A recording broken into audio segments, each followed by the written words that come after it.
무궁화 꽃이 피었습니다.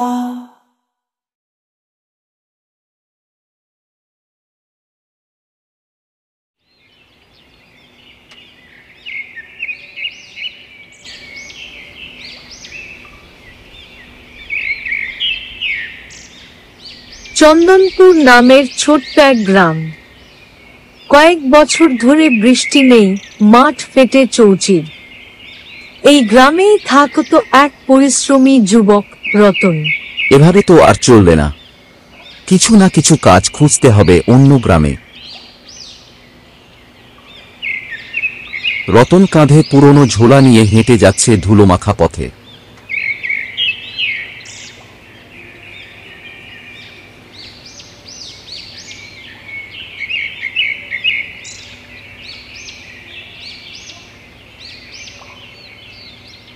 হাঁটতে হাঁটতে রতন পৌঁছে যায় পাশের বসুপুর গ্রামে। সেখানে এক ধনী ব্যবসায়ী গোপাল বাবুর বাড়ির সামনে দাঁড়ায়।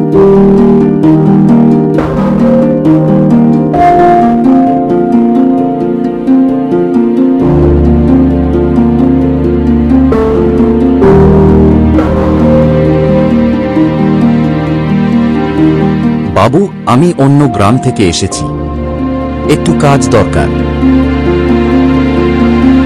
কাজ আছে, কিন্তু সহজ না রে ভাই। 50টা গরু, ছাগল, হাঁস সব দেখা লাগবে। সকাল সন্ধে খাওয়ানো, পরিষ্কার রাখা, মাসে 300 টাকা আর 2 বেলা খাবার। ঠিক আছে বাবু, আমি করব। রতন মনে মনে ভাবে, 300 টাকা খুব বেশি নয়, কিন্তু না থাকলে তো না খেয়ে মরতে হবে। সে মাথা নেড়ে রাজি হয়ে যায়।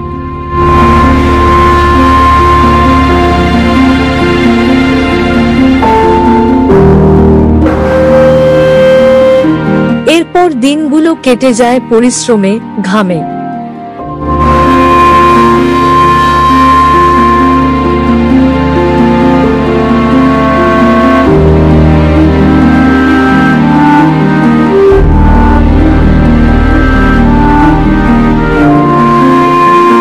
রতনের কাজ এত নিখুঁত যে গোপাল বাবু একদিন বলে ওঠে, তুই সত্যি ভালো কাজ করিস রে রতন, আজ থেকে তোর বেতন দ্বিগুণ।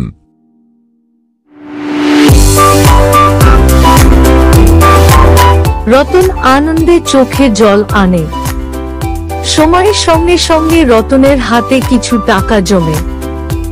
সে গ্রামের প্রান্তে একটা ছোট কুঁড়ে ঘর বানায়।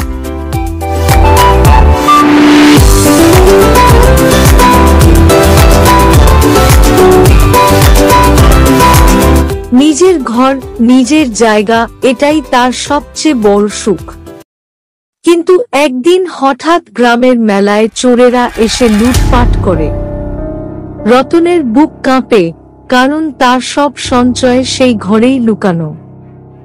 সে দৌড়ে যায় গোপাল বাবুর কাছে।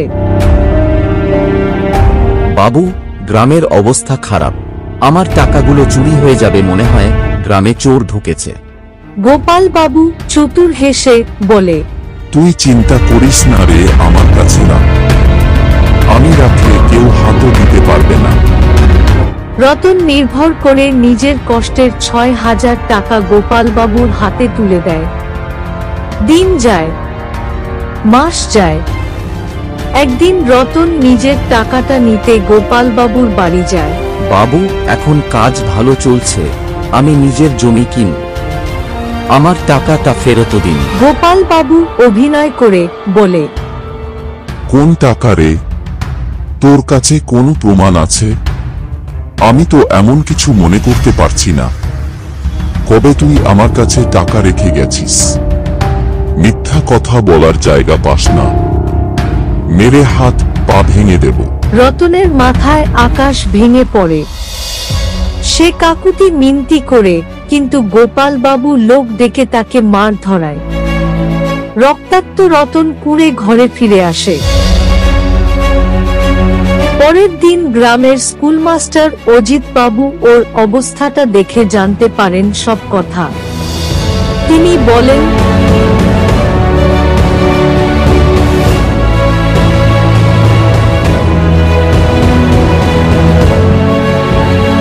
রতন, শোন, ওই গোপালবাবু শুধু টাকা ভালোবাসে, কিন্তু নিজের নাম আরো বেশি ভালোবাসে। আমি একটা বুদ্ধি দিচ্ছি তোকে, শোন। অজিতবাবু একটা বুদ্ধি দেন। পরদিন সকালে অজিতবাবু গোপালবাবুর বাড়ি যান, সঙ্গে একটা বড় ব্যাগ।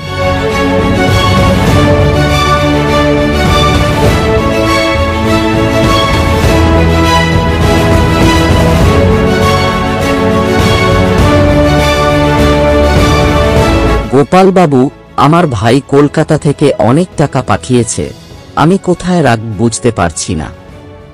আপনি তো গ্রামের সবচেয়ে বিশ্বাসযোগ্য মানুষ, আপনি যদি দয়া করে আমার টাকাগুলো নিজের কাছে রাখেন, তাহলে আমার খুব সাহায্য হয়। গোপালবাবুর চোখ চকচক করছে লোভে। তিনি বলেন, আরে বাহ, নিশ্চিন্তে আমার কাছে রাখুন। আমার কাছ থেকে টাকা চুরি করবে এই সাহস কারোর নেই।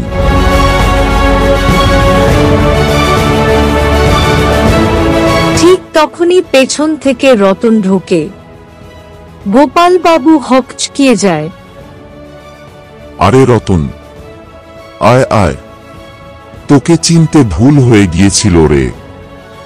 হ্যাঁ, মনে পড়েছে, তোর টাকাও এখানেই আছে, এনে টাকাটা নিয়ে যা। রতন নির্বে টাকা নিয়ে বেরিয়ে আসে। অজিতবাবু ব্যাগটা খুলে দেখান, ভিতরে তো শুধু পুরনো কাগজ। তিনি হেসে বলেন, অন্যায় মানুষকে হারায় না, তার নিজের লোভই তাকে শেষ করে দেয়। গোপালবাবুর মুখ লজ্জায় লাল হয়ে যায়।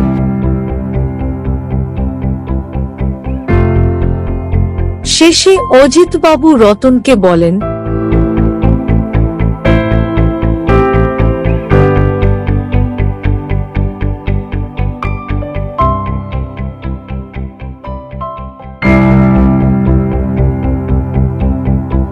সৎ মানুষ কখনো হার মানে না রে রতন, বিশ্বাস কখনো হারাবি না।